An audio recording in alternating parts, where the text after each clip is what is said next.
Now, I've sort of been reading monthly comics for quite a while now. There's a few series that I buy religiously and am subscribed to at the moment.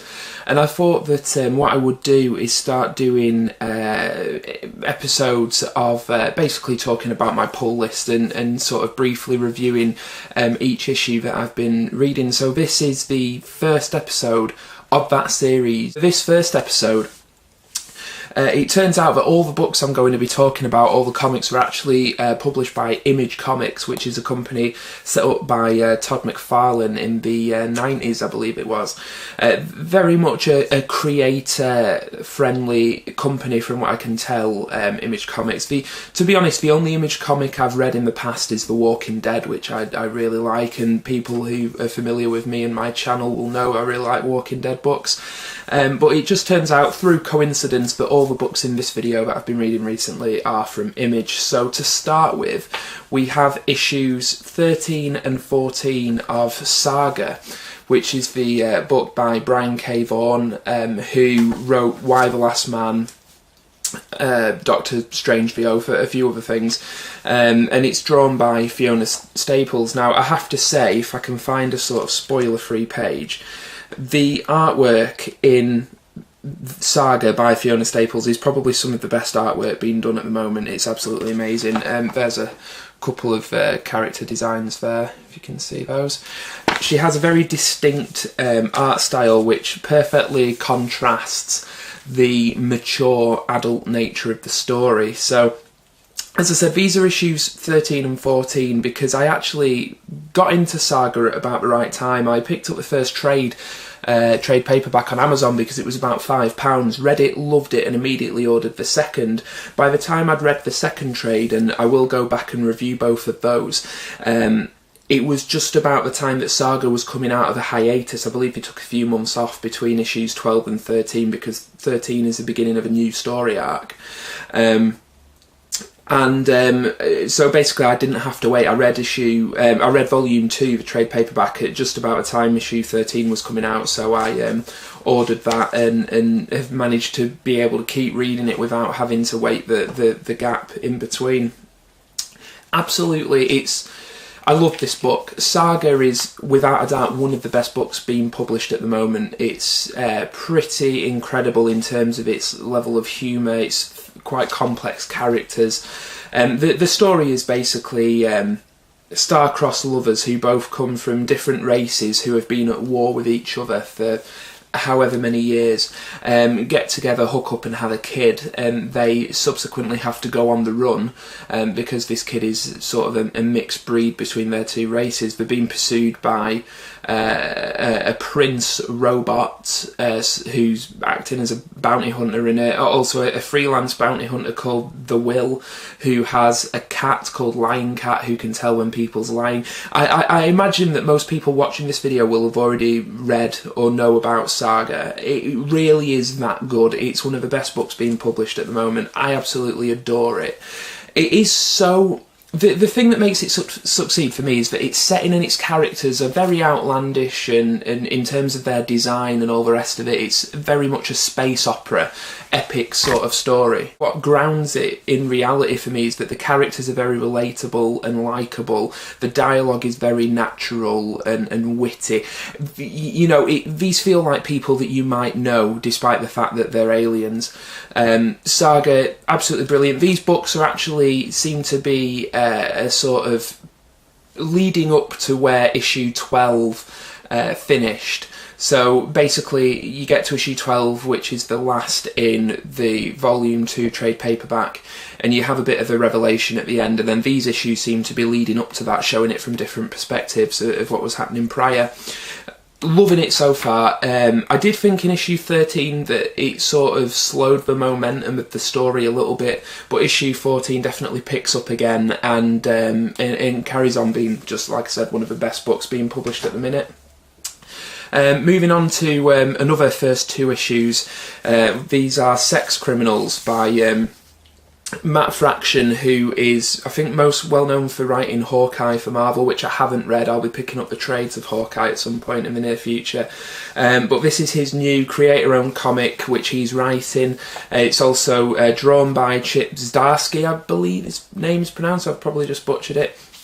This follows the, this is actually the Forbidden Planet variant cover, which is quite nice. And here's issue 2.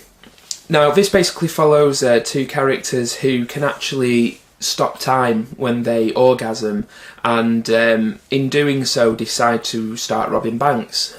So basically they'll go into a bank, go in the restroom, have sex, stop time, go out, rob the bank and get lost. It is a very original book. Basically follows the characters of Susie and John, the two titular sex criminals. And I have to say, again, it's a book where the characters really make it for me. I did sort of worry, because the thing is, I loved issue 1, and just to give you an idea of the sort of artwork in this, there you go, absolutely love the artwork in this book as well. I absolutely loved issue 1, but I thought, I really hope that the character of Susie isn't, doesn't become a sort of manic pixie dream girl. But as issue 1 progressed, it became very apparent that, she is a fully fleshed out character.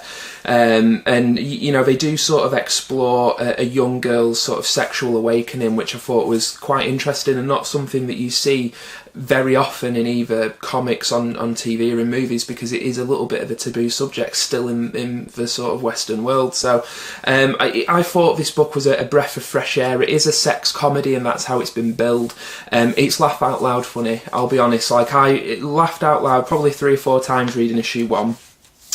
And that issue, basically, they use a framing device of the two characters having sex in a bank, and then it cuts back to Susie's story and basically origin and whatnot, her sexual awakening. The character of Susie actually breaks the fourth wall and talks directly to the reader, which is quite nice. It is a really good book. I'll give it that. Issue 2 then goes on to tell John's story, or as Susie refers to him throughout the entire issue, this fucking guy. His sort of origin is quite different. It's a breath of fresh air. It's genuinely funny. I mean, I did think, like, how funny can a comic book be, when it's actually penned as a comedy, but it is really funny. So Sex Criminals, definitely another of the sort of best titles been published at the minute. Now that brings me on to a book that's actually written by the wife of Matt Fraction, a lady called Kelly Sue DeConnick, and that is Pretty Deadly #1, which I picked up because, to be honest, I was reading an interview with Matt Fraction where he sort of shouted this book out. Obviously his wife wrote it. And I got interested because it's a Western, first of all, and second of all, 3 of the 4 people involved in bringing this book out, the creative forces behind the book, are female, and I thought it'd be very interesting to have a very sort of female-centric and feminine book. So I picked this up. I would describe it as a Western fairy tale. Its main character is actually Death's daughter, who is somewhat of a reaper, if you will. But what makes this book quite interesting is that issue 1 actually plays out like a prologue more than anything, in that you don't actually see the main character, or who we are to understand as main character, until the last page.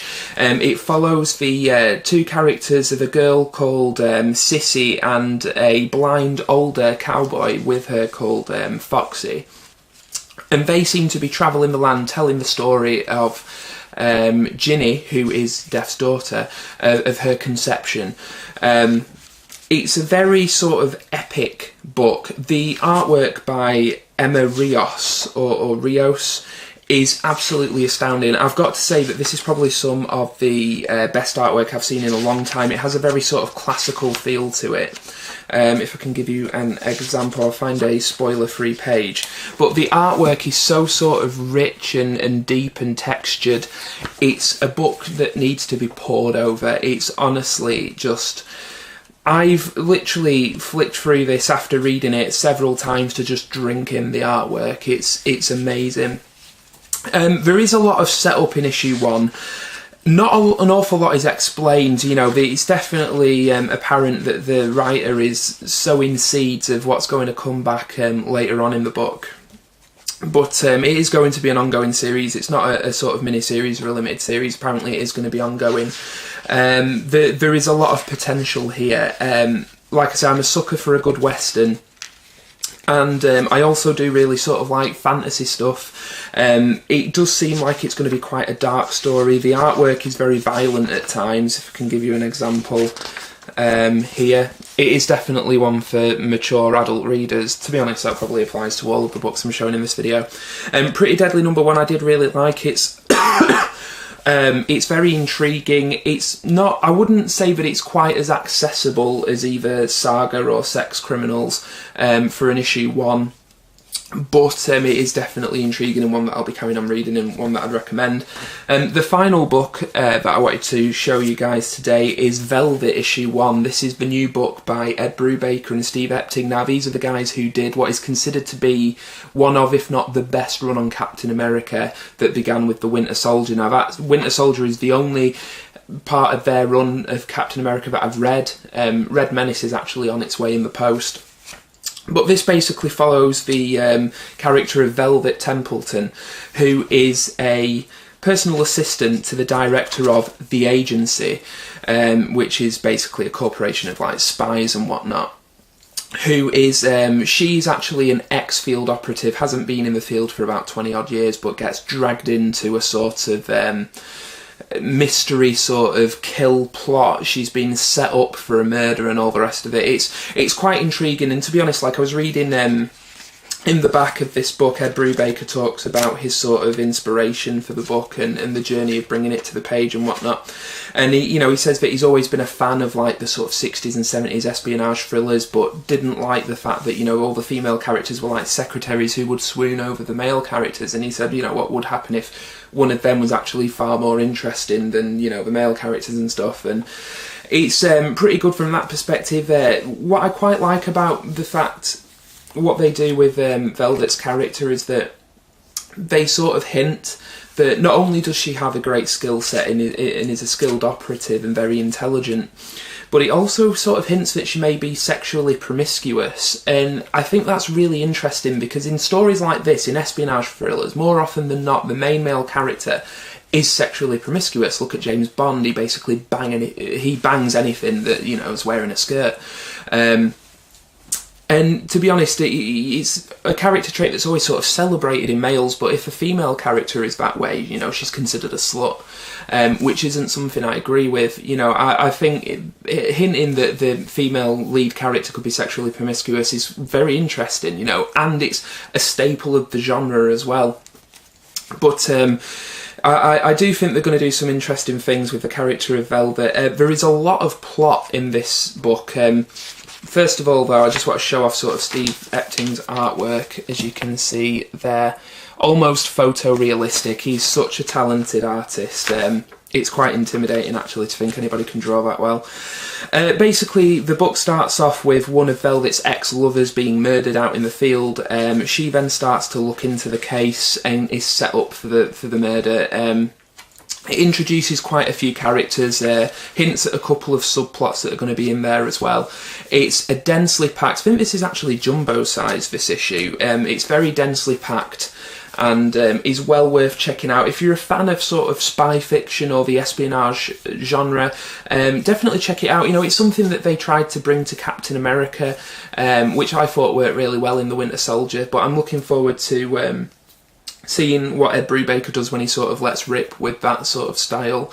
It does seem, actually, that the sort of overriding impression I get from all these books is that there seem to be a lot of fairly good, interesting, complex female characters being written in Image Comics. It's something that I really love because I do agree with, feminist ideals and that men and women should be represented equally, and do find it disappointing when you get something, like it being comics, movies, or whatever the case may be, that can be quite misogynistic.